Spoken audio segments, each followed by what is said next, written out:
오늘 동영상을 좀 먼저 보도록 하겠습니다. 친구가 보내준 동영상인데 제가 보고는 너무 이렇게 좀 감동이 되어서 여러분과 함께 보았으면 좋겠다 싶은 동영상입니다. 최근 우리 사회가 세월호의 참사의 충격으로 사회적인 분노, 사회적인 우울증, 사회적인 무기력증 이런 것을 겪고 있습니다. 연이어서 요양병원이 이렇게 화재가 나서 사람이 죽고, 또 지난주 또 그 지난주에는 22사단 수류탄 총기 난사 사건들, 그리고 연이어서 총리 후보들이 계속 철회되고 하는 이런 것들을 보면서 정말 이 사회가 만신창이가 되었다 이런 생각이 듭니다.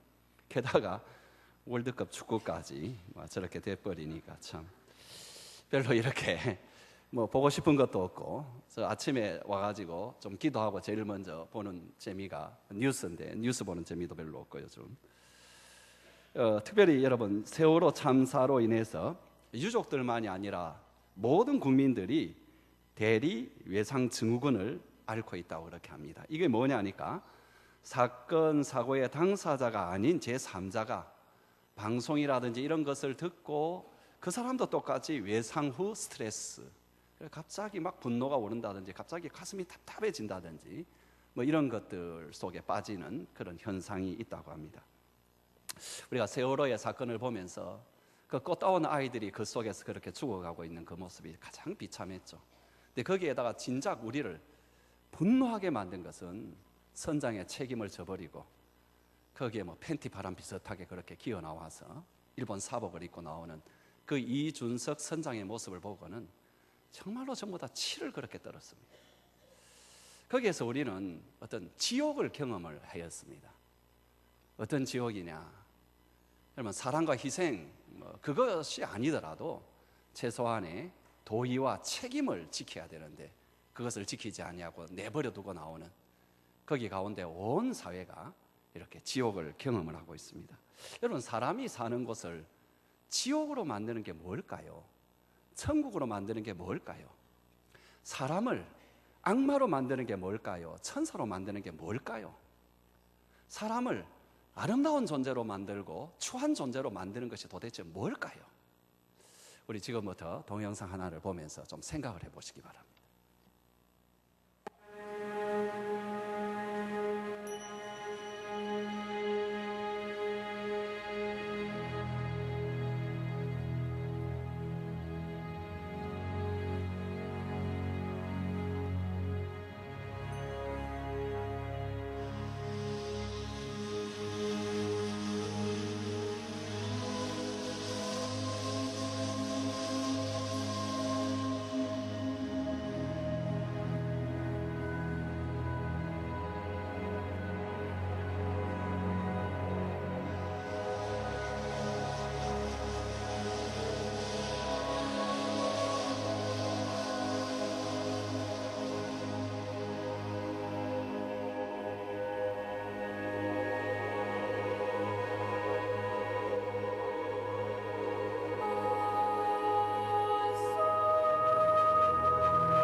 2004년 드디어 두 사람의 만남이 이루어졌다. 피터 누엔과 수많은 베트남인들, 취재진이 전선장을 기다렸다.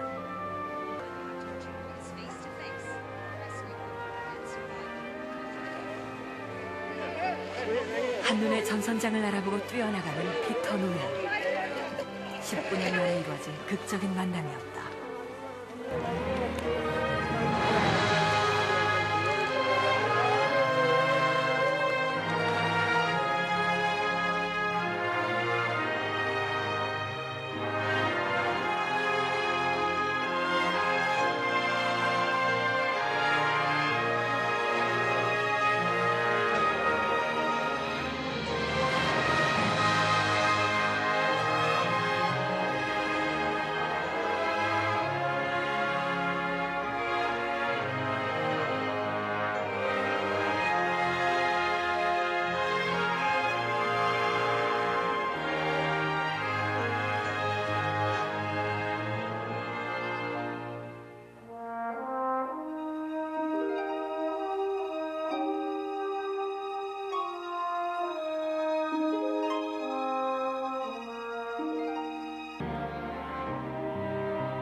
우리 전재훈 장로님 전직이 선장인 줄 제가 오늘 처음 알았습니다.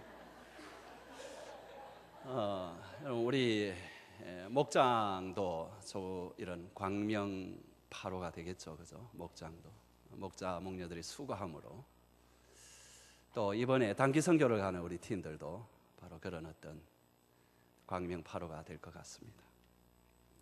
정말 세상을 살만한 곳으로 만드는 것은 사랑입니다. 사람을 사람답게 만드는 것도 사랑입니다. 그러니까 내가 가는 곳을 지옥으로 만들고 천국으로 만드는 것은 그 누구가 아니라 내 자신입니다.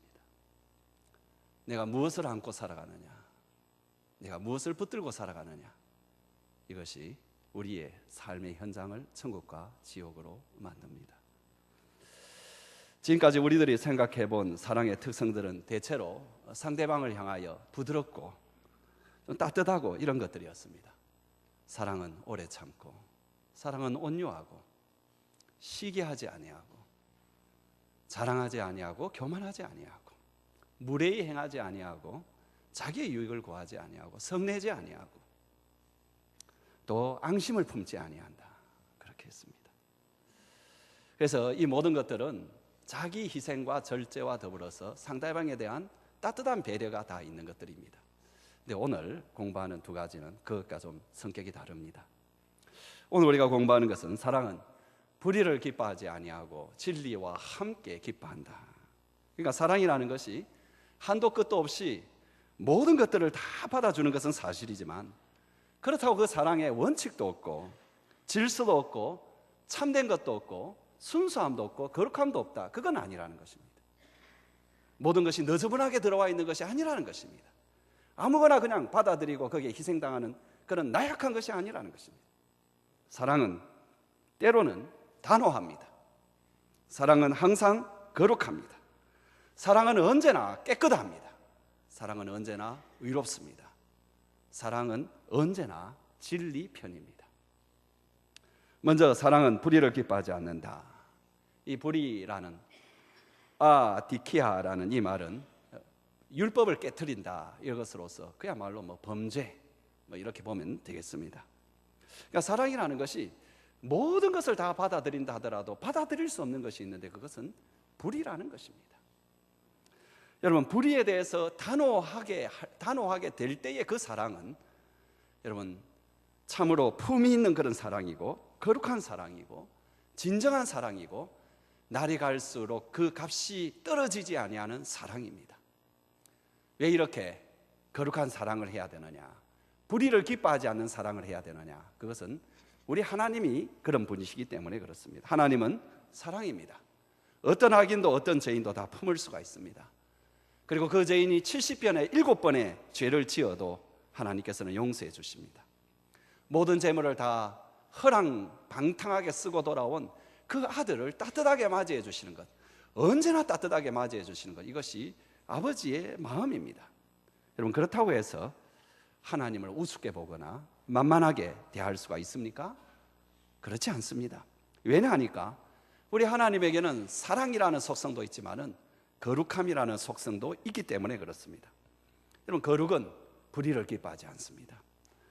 사랑과 거룩, 이 두 가지의 성품을 가진 하나님이기 때문에 우리가 그 하나님 앞에 나아가게 될 때에는 먼저는 세상이 줄 수 없는 그런 평안을, 그런 것을 우리가 누리게 되고, 그러면서도 거룩한 긴장감을 우리가 그분 앞에 갖게 됩니다.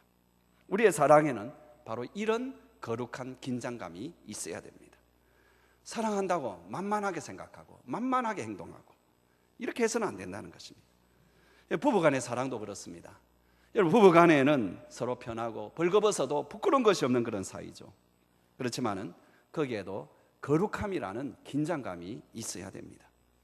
예의 없이 막 함부로 대하고 상대방에 대해서 어떤 예의도 지켜주지 아니하는 사람, 여러분, 그런 것을 부부에게 준 것이 없습니다. 그런 권한을 준 적이 없습니다. 남편도 아내도 인격을 가지고 있는 사람이고 그 인격이 누려야 될 그 영역이 있습니다. 그 존중해줘야 될 그 사람의 영역이 있습니다. 거기에는 침범해서는 안 됩니다. 또 특별히 배우자가 잘못된 길을 걸어가고 있을 때 거기에도 거룩한 긴장감이 있어서 그냥 내버려 두어서는 안 됩니다. 그건 사랑이 아닙니다. 왜 그냥 내버려 두느냐 말하면은 가정이 분란이 생기니까, 시끄러워지니까, 그래서 그냥 둡니다. 그것은 사랑이 아닙니다. 그렇다고 가정이 편안해지는 것이 아닙니다. 여러분, 그럴 때에도 우리는 분명히 무엇이 잘못되었는지 거기에 대해서 이야기해 줄 수 있는 그런 거룩함이 부부간에 있어야 됩니다. 그래야 그 사랑이 오래가고 갈수록 깊어져 갑니다. 자식을 향한 사랑도 마찬가지입니다. 무조건 하고 자식이니까 편들고 감싸준다, 여러분, 이거 사랑 아닙니다.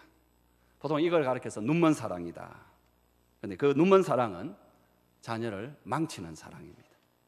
히브리서 12장 6절에 어떻게 사랑을 해야 되는가를 보여주는 주님의 사랑의 모습이 나옵니다. 같이 읽어볼까요? 주께서 그 사랑하시는 자들을 징계하시고 그가 받아들이시는 아들마다 채찍질 하심이라. 그러니까 진짜 사랑은 뭐냐니까 불의와 잘못에 대해서 징계를 할 줄 아는 사랑이어야 된다는 거예요. 요즘 우리 부모들은 참 어떻게 아이들을 통제해야 될지 잘 모르는 것 같습니다. 언제 아이들에 대해서 책망을 해야 되는지, 어떻게 책망해야 되는지 잘 모르는 것 같습니다. 여러분, 아이가 부정직할 때 책망을 하시기 바랍니다. 다른 사람 좀 배려를 하지 아니하는 그런 행동을 할 때에 책망을 하시기 바랍니다. 공부 못한다고 책망하지 마시고, 공부 못할 때에는 그래서 최선을 안 한 것에 대해서 지적을 해주고 오히려 격려하고 믿어주시기 바랍니다. 자녀에게 필요한 것도 믿음입니다. 사랑의 가장 기초는 믿음입니다. 그건 제가 다음 주에 여러분과 생각해 보겠습니다. 여러분, 또 책망할 때 어떻게 책망해야 되느냐, 자기 감정이 들어가서는 안 됩니다. 여러분, 객관적으로 그에게 그 일에 대해서 사실을 설명해 주는 아주 냉철함 가운데서 아이를 도와줘야 됩니다. 또 한 가지, 여러분, 아이들을 책망할 때는 단호하게 하셔야 됩니다. 여러분, 이게 책망이지 책망이 아니지 질질 끄면서 또 말하고 또 말하는 것은 아이로 하여금 분노하게 만들고 아무런 도움이 되지 않습니다. 단호하게, 단호하다는 말을 심하게 그렇게 생각해서는 안 됩니다. 부드러우면서도 분명하게 이야기해야 됩니다. 목장 식구들, 교우들, 친구들, 또 직장 동료들에게도 똑같습니다. 여기에도 거룩한 긴장감이 있어야 됩니다. 목장 식구들 예를 들어 봅시다. 여러분, 서로 마음을 열어놓고 서로 툭 터놓고 이야기할 수 있어야 되지만은 그렇다고 해서 서로 간에 있어야 될 긴장감도 없는, 여러분, 이것은 아니라는 것이죠. 여러분, 세상적으로 말하면은 외롭고 힘들 때에 술을 좀 같이 먹을 수 있는 친구, 이것도 친구입니다. 나 정말로 진정한 친구는 누구냐니까 내가 어떤 것에 대해서 지금 결정을 내려야 되고 내가 중요한 힘든 그 문제에 대해서 나에게 조언을 해줄 수 있는, 내가 조언을 구할 수 있는 그 친구가 진짜 친구입니다. 그건 뭡니까? 그 친구 관계 속에서도 거룩한 긴장감이 있다라는 것입니다. 그러니까 내가 잘못했을 때, 내가 잘못 결정을 했을 때에 좋은 게 좋은 거다 넘어가지 아니하고, 때로는 책망도 하고, 때로는 그 문제에 대해서 이야기해 줄 수 있는 그 친구가 진짜 친구입니다. 내가 뭘 잘못해가지고 감옥에 갔는데 감옥에까지 찾아오는 그 친구도 귀한 친구이지만, 정말로 좋은 친구는 그 전에 나에게 와가지고 그것이 잘못되었다라고 이야기해 줄 수 있는 그 친구가 진짜 친구이고, 그 친구의 사랑이 진짜 사랑입니다. 여러분, 그런 친구를 만나면 우리가 두 가지 감정을 받습니다. 진짜 친구를 만나면 두 가지 감정을 갖는데, 하나는 뭐냐니까, 이 친구한테는 뭐라도 이야기해도 되겠다라는 생각이 듭니다. 두 번째는, 그러면서도 이 친구를 통해서는 내가 꼭 알아야 될 것, 내가 꼭 생각해야 될 것을 이 친구가 내한테 이야기해 줄 것이라는 기대감이 있습니다. 그게 진짜 친구입니다. 여러분, 자녀들을 위해서 기도 제목을 내라면 거의 10명에 9은 뭐냐니까, 좋은 친구 만나게 해달라. 근데 좋은 친구가 어떤 친구인지 아셔야 됩니다. 좋은 친구는 어떤 친구냐? 내 아이가 그릇된 길로 갈 때에 너 그 길로 가면 안 돼라고 말할 수 있는 친구가 좋은 친구입니다.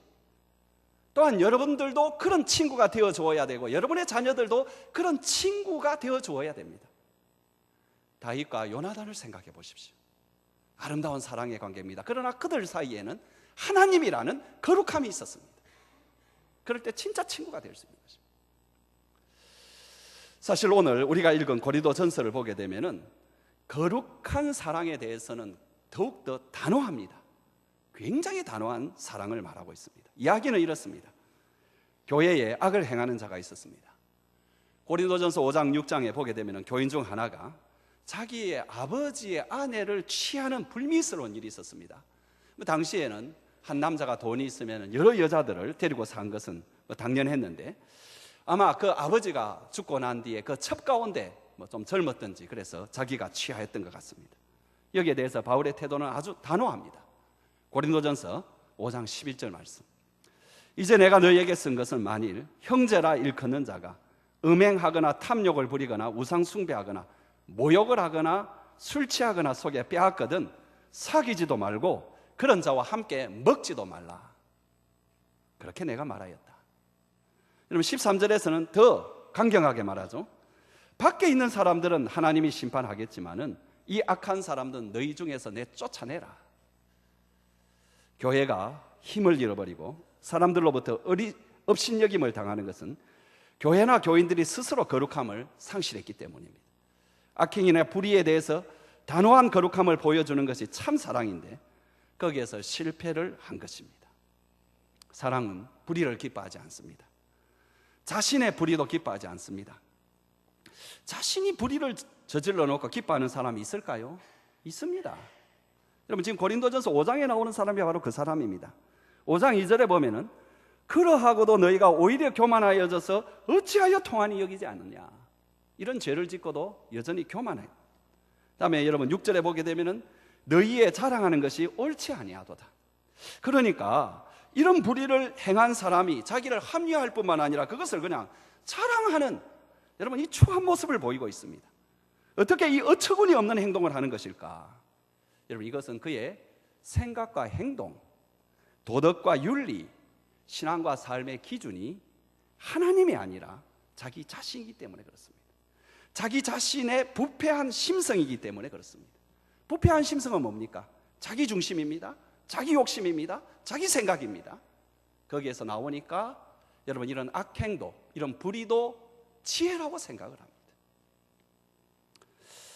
여러분, 사람은 또한 타인의 불의를 기뻐하지 않습니다. 사람이 타인의 불의를 기뻐합니까? 그렇습니다. 우리의 타락한 본성은 다른 사람이 잘못을 저질렀을 때에 놀랍게도 슬퍼하는 것이 아니라 기뻐합니다. 좀 다른 이야기지만은 이런 이야기가 있죠.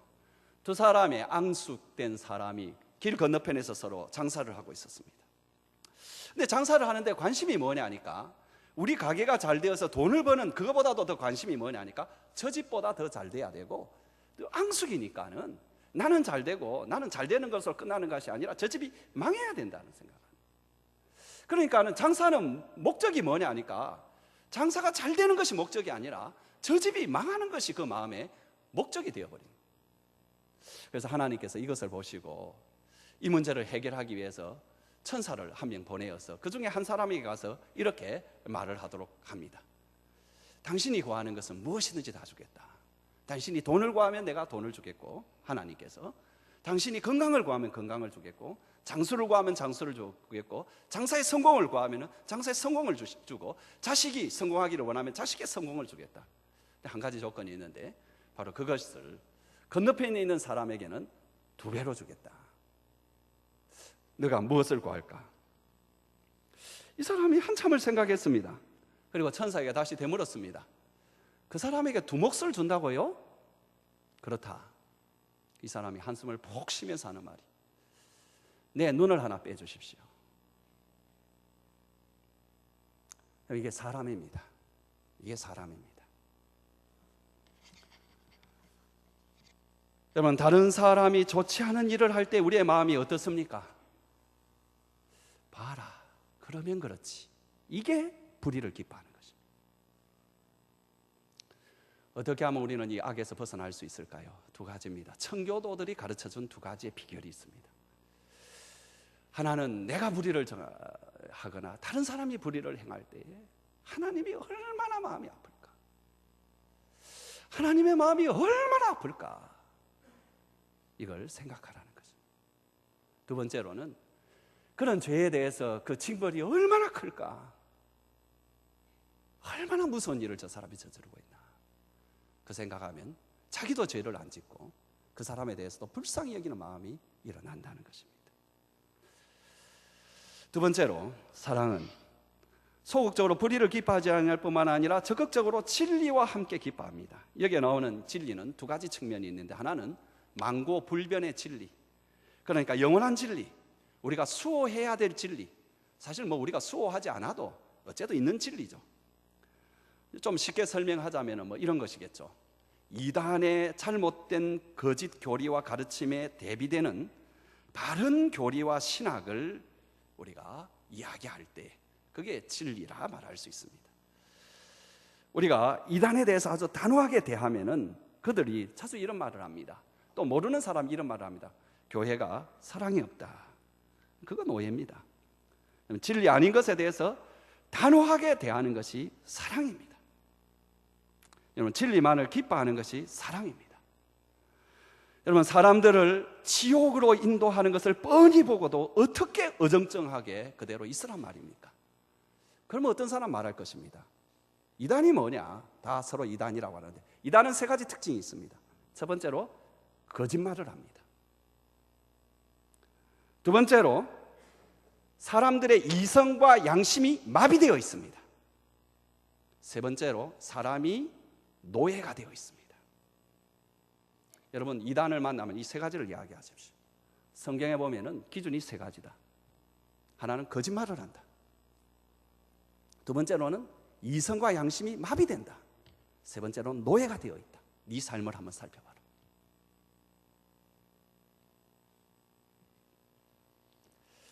또 하나, 우리가 진리라고 말할 때 그것은 우리가 마땅히 기뻐해야 될 것을 기뻐하는 어떤 것이죠.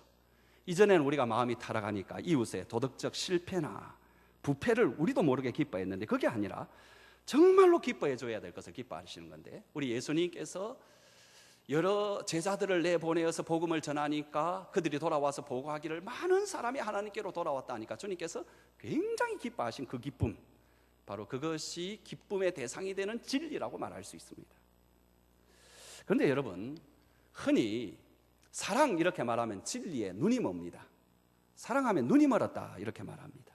왜냐하니까 사랑하는 그것만 보이지 다른 것을 제대로 보지 못한다라는 거죠. 그러니까 사랑에 눈먼 그 낭랑공주가 호동 왕자를 위해 가지고 자문고를 찢어버리는 거죠. 여러분, 눈에 콩깍지가 씌었다, 역시 같은 말이에요. 사랑을 하게 되면은 보아야 될 걸 보지 못한다라는 것입니다. 그러면서 하는 말이 이게 사랑이다 말합니다. 모르겠습니다. 그러나 성경이 말할 때는 그 사랑 아니라고 말합니다. 눈이 먼 사랑, 눈에 콩깍지가 낀 사랑은 참 사랑이 아니라고 말합니다. 사랑은 진리. 여러분, 성경에 나와 있는 진리든지 세상에 나와 있는 만고불변의 진리든지 그 진리, 그리고 꼭 붙잡아야 될, 기뻐해야 될 그 진실, 이것을 분별하고요, 그 진리와 함께 기뻐하는 것입니다.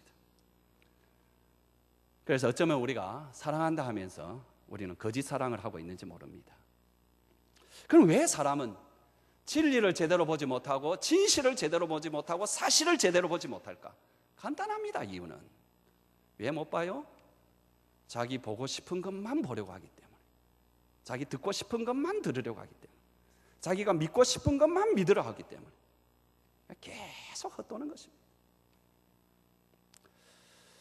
여러분, 진리는 뭡니까? 모든 걸 온전하게 다 보는 것입니다. 한꺼번에 다 보는 것입니다. 사자성어 중에 이런 말이 있죠. 호시우행이라는 말이 있죠. 호랭이 눈으로 쳐다보고 소걸음으로 걸어가라는 뜻이죠. 모든 만물, 사물, 현실을 볼 때는 호랑이 눈으로 보라는 것입니다. 그러나 걸어갈 때는 우직하게 걸어가라는 거죠. 호랑이 눈으로 보는 게 참 중요합니다. 진실이 무엇이고 진리가 무엇이고 사실이 무엇인지 자기 보고 싶은 대로 보는 것이 아니라 제대로 보는 것이 사랑의 출발점입니다. 적용해 볼까요? 먼저 여러분, 자녀. 이 자녀가 잘못된 성격이라든지 행동, 생활, 삶의 방향으로 나가고 있는데도 그것을 제대로 보지 못하는 경우, 여러분, 그건 사랑 때문이 아니라 거짓 사랑 때문에 그렇습니다. 참 사랑이 그 사람에게 부족해서 그렇습니다. 주변 사람들이 다 저 아이 좀 이상하다, 저러면 안 되는데, 왜 저 부모는 저렇게 교육시킬까, 저러면 안 되는데, 그렇게 말을 하는데도 본인만은 모르는 척하고 있고 그 사실을 인정하려 들지 않는 경우가 종종 있는데 참 위험한 것입니다. 버릇이 없는 아이, 남에 대해서 배려가 없는 아이, 감정을 조절하지 못하는 아이, 좀 폭력적으로 말하고 행동하는 아이, 자기 세계만을 하고 주인은 몰라보는 아이, 함부로 행동하고 말하고 고함치는 아이가 있다면 그 부모는 그 자녀에 대해서 최대한 객관적인 눈으로 바라봐야 됩니다. 빨리 하셔야 됩니다. 여러분, 그런데 내 자식 그렇지 않지, 내 자식은 그렇지 않지, 이 생각 때문에 변화와 치료의 시기를 놓치는 경우가 참 많습니다. 여러분, 서양에서 흔히 말하는 자녀 교육의 원칙 중에 하나가 있죠. One step ahead, one step behind라는 말이 있죠. 한 발자국 앞에서 한 발자국 뒤에서 자녀를 양육해라. 이거 두 가지로 좀 적용을 하는데, 먼저 아이에게 적용을 할 때는 아이가 아무리 좀 뛰어나도 너무 앞서서 가르치지 말고 한 발자국 정도 앞서도록 그렇게 가르치고, 너무 뒤처져도 완전히 처지지 않도록 그렇게 한 발자국 좀 뒤처지도록 그렇게 해라. 그 이상이면 조금 전문가와 상담을 하면서 해라. 왜? 사람마다 속도 차이는 좀 있지만은 그게 좋다. 근데 이거보다는 더 중요한 것은 교육에 관한 관점입니다. 아이를 양육할 때 아이 곁에 바싹 붙어가지고 그 아이처럼 되어버리면 안 된다는 겁니다. 그러면 볼 것을 보지 못합니다. 아이를 보지 못합니다. 자녀를 보지를 못합니다. 어떻게 해야 되느냐? 때로는 한 걸음 뒤에서 이렇게 애가 어떻게 가고 있는지 봐야 됩니다. 그죠? 때로는 앞에서 이렇게 보면서 애가 어떻게 걸어왔는지 객관적으로 봐야 돼요. 볼 것을 제대로 보는 것이 참 중요합니다. 부부간에도 마찬가지입니다. 부부간에 우리가 온전히 봐야 되는데 보통 사랑한다 하면서 보고 싶은 것만 봅니다. 내가 보기 싫은 것, 보고 싶지 않는 것은 무시합니다. 멸시합니다. 내 마음에서 자꾸 지우려고 합니다. 이상한 행동이 나타납니다. 여러분, 그렇지 않습니다. 여러분, 사랑은 여러분 다 봐야 됩니다. 사람도 그렇잖아요. 여러분, 장점이 있으면 단점이 있습니다. 근데 더 중요한 것은 나에게 단점이 다른 사람에게는 장점이 되는 경우가 굉장히 많습니다. 그렇게 판단하고 좋은 것만 받아들이는 내 자세가 사실은 이기적이기 때문에 그래요. 그냥 그 사람이 있는 그대로, 불의가 아닌 이상 있는 온전한 모습 그대로 받아들이는 게 좋습니다. 미운 사람도 마찬가지입니다. 미운 사람, 그 사람 100% 다 미운지만 하는 건 아니에요. 그 사람도 찬찬히 보면은 예쁜 지도 있고 장점도 많아요. 솔직히 말해서 좀 감정을 좀 버리고 좀 이성적으로 논리적으로 생각하면은 사람에게 있어서는 그 비난할 것보다는 칭찬할 게 훨씬 많습니다. 일반적으로 그런 것을 다 보는 것, 진실을 그대로 받아들이는 것, 이것이 중요합니다. 네, 마지막으로 제일 중요한 것 한 가지 말씀드리겠습니다. 여러분, 사랑은 진리와 함께 기뻐한다라고 말했습니다. 진리가 뭐냐? 예수님이십니다. 내가 곧 길이요 진리요 생명이니, 주님 그리 말씀하셨죠. 여러분, 일반 철학에서나 다른 종교에서 진리라는 것은 세상사와 그리고 인간이 살아가는 모든 것을 아우를 수 있는 어떤 원리, 그리고 사람이 좀 더 가치 있고 의미 있게 살아갈 수 있는 목표가 되는 지혜, 이게 여러분 일반적으로 말하는 진리입니다. 근데 기독교의 진리는 다릅니다. 기독교의 진리는 그런 비인격적인 어떤 원리가 아니라 그런 것을 끊임없이 우리에게 주시는 예수님이라는 인격이십니다. 예수님이 진리입니다. 살아계신 예수님이 진리입니다. 지금도 살아계셔서 우리 가운데 역사하시고 당신의 거룩한 말씀을 주시는 예수님이 우리의 진리입니다. 그런데 그 진리와 함께 기뻐해야 됩니다. 그 말은 뭐냐? 여러분, 부부간에 예수님이 끼어 드셔야 됩니다. 이 남자들이 싫어해요. 자기 아내를 자기 것으로 생각해요. 그럼 참 사랑이 이루어질 수가 없습니다. 여자들도 마찬가지입니다. 예수님이 그 사이에 끼어 있지 않냐고 자기가 주인의 노릇을 하려고 합니다. 여러분, 진짜 부부간의 사랑이 진정으로 일어나려면 예수님이 여러분 사이에 끼어 들어가셔야 됩니다. 여러분, 자식과 부모 관계도 마찬가지입니다. 자식이 여러분의 것이 아닙니다. 여러분이 진정으로 자식을 사랑하려면 여러분과 자식 간에 그 사이에 예수님이 끼어 드셔야 됩니다. 예수님이 끼어 드셔야 됩니다. 여러분, 목장에서도 마찬가지입니다. 목장에서 그냥 편하게 놀고 하는 것이 아니라 우리 가운데에 예수님이 끼어 계셔야 됩니다. 믿지 않는 사람은 어떻게 하죠? 여러분, 믿지 않는 사람은 그 믿지 않는 사람을 바라보는 내 마음 속에 중간에 예수님이 계셔야 됩니다.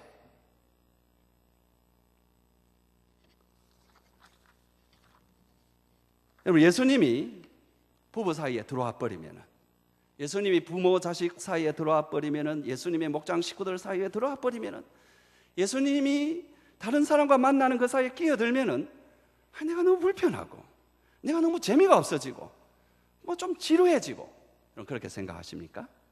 전혀 그렇지 않습니다. 그때부터 인생의 풍요가 시작됩니다. 내가 온 것은 양으로 생명을 얻게 하고 더 풍성히 얻게 하려 합니다.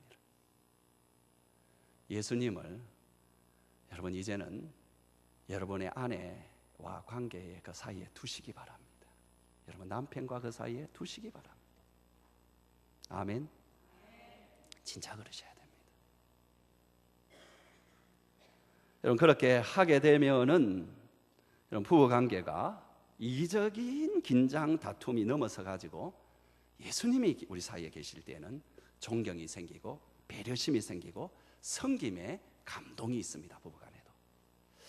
여러분, 예수님이 계시는 부모 자식 관계 속에는 이 자식이 진정한 인격체로 성숙하는 성장이 있고 가족의 질서와 조화의 아름다움이 생깁니다. 예수님이 계시는 목장 식구들, 교회 식구들 관계 속에는 거룩한 변화와 성숙의 기회가 생기고 하나님의 능력으로 인한 다이나믹한 행복과 사랑이 있습니다. 예수님을 사이에 두시기 바랍니다.